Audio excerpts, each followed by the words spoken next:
नमस्कार, स्वागत आहे तुमचं अर्चनाज रसोईमध्ये। ही खास मुलांसाठी पण रेसिपीज आहेच, पण ह्याच्यामध्ये मी ओट्स वापरलेले आहेत कारण सगळ्या मम्मीज लोकांचा प्रयत्न असतो की मुलांना ओट्स खायला घालावे आणि सगळ्यांना आवडत नाही। तर आज मी तुम्हाला दाखवते ते ओट्सचे चॉकलेट्स आणि त्यासाठी बघत राहायचं आहे अर्चनाज रसोई। आपण इथे बटर घेतलेलं आहे, साधारण 4 टेबलस्पून बटर आहे, ते घेऊया। ते थोडंसं छान असं मिक्स करायचं आहे। यात थोडीशी आपण आयसिंग शुगर घेतोय, ती घालणार आहे। साधारण 4 ते म्हणजे ही कशी कन्सिस्टन्सी तुम्हाला जशी पाहिजे तशी ह्याचा बॉल तयार झाला पाहिजे, म्हणजे अगदी जास्त पण नाही घालायची आणि अगदी कमी पण नाही। साधारण आपण 5 चमचे घेऊया टेबलस्पून।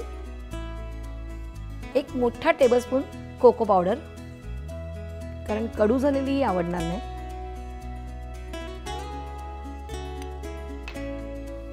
आणि थोडंसं मिक्स करून घ्यायचंय, प्रॉपर ह्याचे असे बॉल्स झाले पाहिजेत।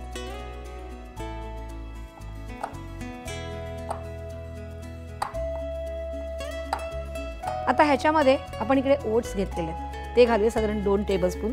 आपल्याकडे जे क्रीमी वेफर्स बिस्किट असतात त्याचा थोडासा चुरा करायचा आहे आणि तो घालायचा आहे। साधारण 4 ते 5 बिस्किटं घेतलेली आहेत आणि पुन्हा सगळं मिक्स करायचं आहे।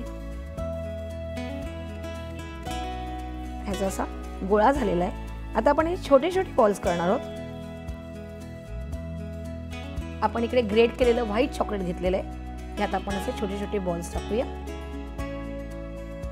कारण हे अगदी घट्ट गोळा पण नाही करायचे। तर आधी आपण टाकून घेऊया हे।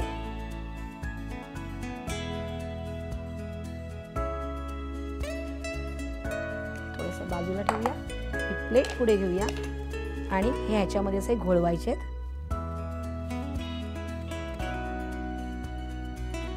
रोल करून छोट्याशा कप मध्ये हे ठेवायचे आहेत। हे इतके सुंदर आणि टेम्पटिंग असतात।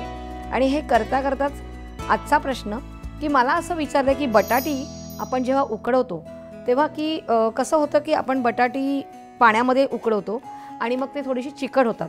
तर आपण काय करायचं, जेव्हा आपण कुकर लावतो किंवा कुकरला नुसतं जरी खाली जाळी घेतली आणि त्याच्यावर तुम्ही पाणी ठेवणार आणि त्याच्यावर तुम्ही एक डिश किंवा रिकामा मोठं भांडं ठेवा, म्हणजे जो कुकरमध्ये राहू शकेल असं, आणि त्यात तुम्ही बटाटे ठेवा आणि वाफेवरती त्याला 1, 2 ते 3 शिट्या येऊ द्यात, की मग तो बटाटा तुमचा चिकट होत नाही। आणि त्याच्यामध्ये अजून एक टीप की तो जर बटाटा कोमट असेल आणि तेव्हाच तुम्ही बटाट्याची सालं काढली आणि तो जर स्मॅश करून ठेवला तर तो कधीच चिकट होत नाही आणि पॅटीस एकदम सुंदर होतं। अशा प्रकारे आपले ओट्सचे चॉकलेट्स तयार आहेत। त्यांनी तुम्ही त्याला बॉल म्हणू शकतात। लहान मुलं खुश, मोठे खुश, माझी टीम पण माझी वाट बघते आहे। आणि तुम्हाला मला जर प्रश्न विचारायचा असेल तर ट्विटरवर विचारू शकतात आणि प्लस तुम्ही मला कमेंट्सवर पण विचारू शकतात। आणि तुम्ही काय केलं, सबस्क्राईब केलं कुठे, इंडिया फूड नेटवर्कला। आणि अशाच काही तुमच्याकडे पण काही सुचलेल्या रेसिपीज आहेतच, पटकन फीडबॅक द्या आणि बघत राहा अर्चनाज रसोई।